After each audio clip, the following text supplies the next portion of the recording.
Hello दोस्तों, स्वागत है आप सभी का आपके अपने एजुकेशनल चैनल लेसन गुरुकुल पर। दोस्तों, हम लोग बिहार स्पेशल के अंतर्गत प्राचीन बिहार का इतिहास पढ़ रहे हैं, जिसमें हम लोगों ने अब तक मौर्य काल के बारे में पढ़ चुके हैं। मौर्य वंश के बारे में हम लोगों ने पढ़ा और हमने पढ़ा कि किस प्रकार जो है अशोक के बाद, सम्राट अशोक के बाद मौर्य वंश के जो अगले जो राजा हुए वे कमजोर पड़ते गए और उसके बाद जो मौर्य साम्राज्य के अलग अलग क्षेत्र थे, वहां के जो छोटे छोटे राजा थे वे खुद को स्वतंत्र करने लगे। उसके बाद हम लोगों ने पढ़ा था कि जो मौर्य वंश का अंतिम शासक था बृहद्रथ, उसका जो है पुष्यमित्र शुंग के द्वारा हत्या कर दिया जाता है। वह पुष्यमित्र शुंग जो था वह अमात्य था, है ना, सेनापति था। उसके द्वारा जो है बृहद्रथ का हत्या करके और मगध साम्राज्य पर जो है पुष्यमित्र शुंग के द्वारा जो है आधिपत्य कायम कर लिया जाता है और पुष्यमित्र शुंग के द्वारा जो है शुंग वंश का स्थापना किया जाता है। उससे पूर्व हम लोग जान लेते हैं कि मौर्योत्तर काल में बिहार में हमने जो बताया आपको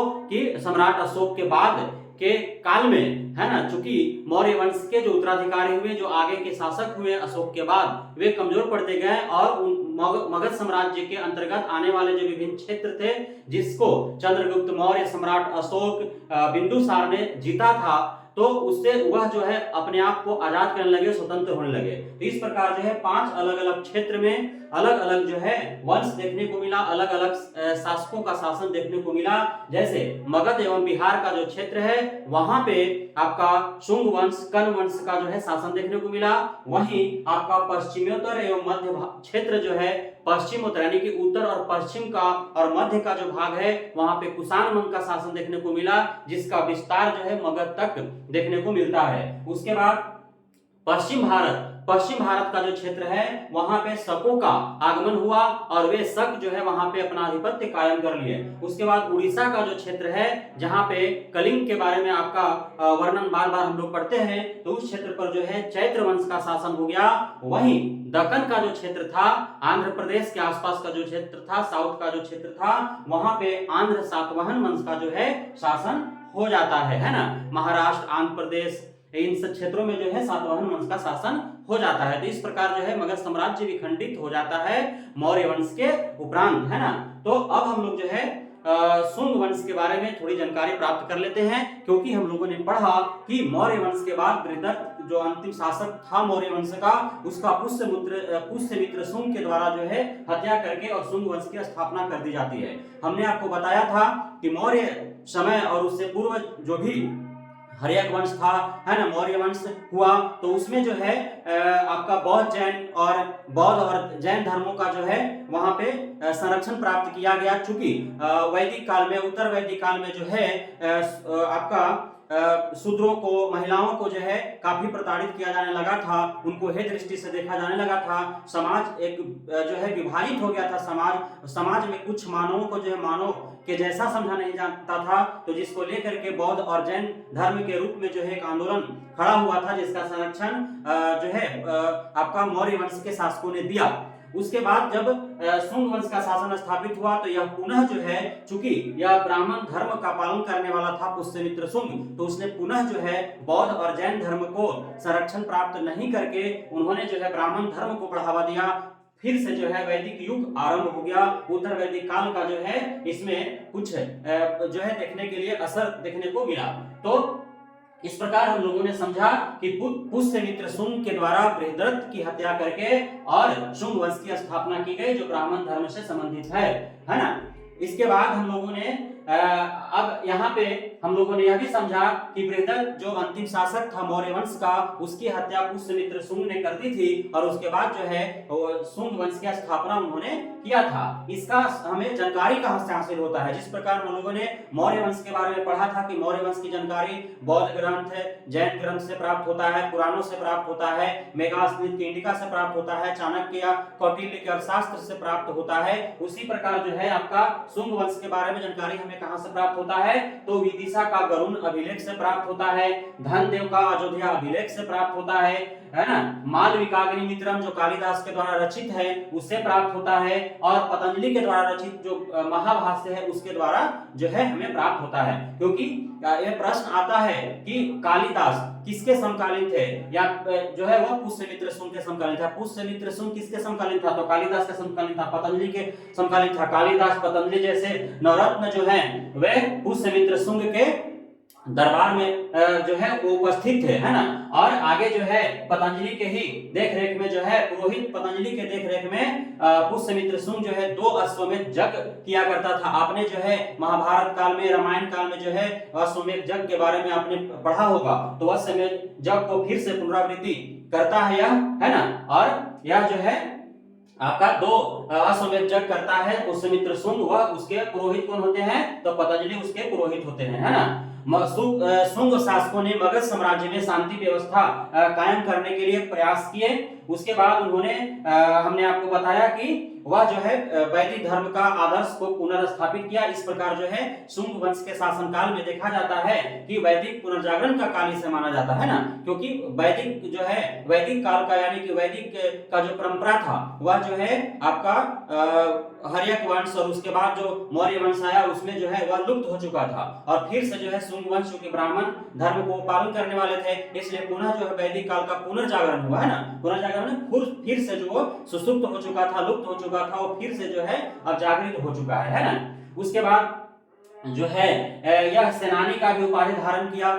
पुष्यमित्र शुंग जो है उसे सेनानी का उपाधि धारण किया। उसके बाद यह बात सामने आती है कि जो हमने पढ़ा था कि मौर्य वंश के शासनकाल में 84,000 बौद्ध स्तूपों का जो निर्माण किया गया था उसका जो है पुष्यमित्र शुंग के द्वारा जो है सब क्षतिग्रस्त कर दिया जाता है। लेकिन एक बात और सामने आता है ना, जिसको लेकर के मतभेद भी है कि जब 84,000 उसने बौद्ध स्तूपों को नष्ट किया था तो फिर जो है सांची का स्तूप, भरहुत का स्तूप, बोधगया में जो स्तूप बने हुए हैं उसका जीर्णोद्धार भी करने का जो है बात सामने आती है। तो यह जो है पुष्यमित्र शुंग से जुड़े हुए महत्वपूर्ण बातें थी, है ना।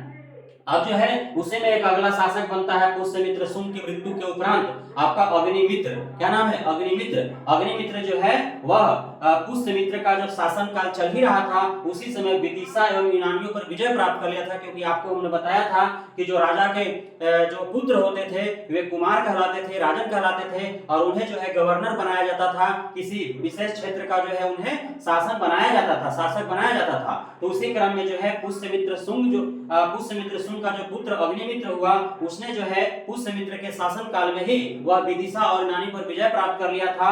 और उसी के क्रम में जो है कालिदास ने मालविकाग्निमित्रम की रचना की, जिसमें मालविकाग्निमित्रम में अग्निमित्र यहाँ पे आपको दिख रहा है, ये शब्द छुपा हुआ है, तो यह इसी से जुड़ा हुआ जो है यह ग्रंथ है। और इसमें जो है नायक किसको बनाते हैं, तो अग्निमित्र को जो है कालिदास अपने मालविकाग्निमित्रम ग्रंथ में जो है अग्निमित्र को उसमें नायक बनाते हैं। तो यह अग्निमित्र से जुड़ी कुछ बातें थी।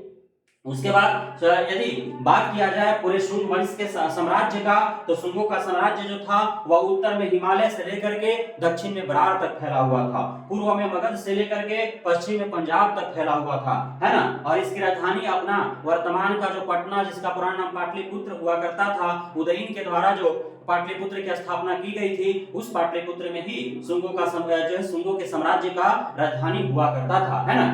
शासन प्रशासन की बात किया जाए तो जिस प्रकार हम लोगों ने आपका मौर्य वंश के बारे में पढ़ा था, तो उसमें जो सबसे छोटी इकाई ग्राम होती थी जिसके प्रधान को ग्रामीण कहा जाता था, उसी प्रकार जो है शुंग वंश के शासनकाल में भी जो अंतिम छोटा इकाई होता था वह गांव ही होता था, है ना। उसके बाद जो है शुंग वंश के शासनकाल में सिक्के भी जारी किए गए, सोना के सिक्के जारी किए गए, चांदी के सिक्के जारी किए गए, उसके बाद तांबा के सिक्के जारी किए गए, है ना। तो जो सोने का सिक्का जारी किया गया था उसको अलग अलग नाम से पुकारा जाता था, जैसे निस्क, दिनार, सुपर्ण, इस तरह से नाम देते थे। वहीं चांदी का जो सिक्का होता था उसको पुराण या अथवा धारण कहा जाता था, और तांबा का जो सिक्का होता है उसको कासार्पण कहा जाता था, है ना। क्या कहता था, कासार्पण।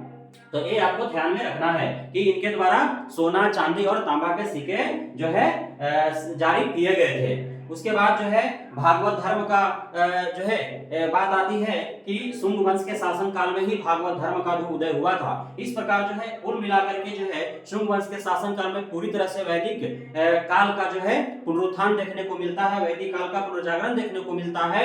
और इस प्रकार जो है पुनः एक बार जो है ब्राह्मण संप्रदाय, ब्राह्मण धर्म का जो है फिर से उजागर हो जाता है और बौद्ध और जैन जैसे जो धर्म थे उनका जो है यहाँ पे धीरे धीरे जो है लुप्त प्राय को होते जाते हैं, उनका जो है लोकप्रियता कम होते जाता है।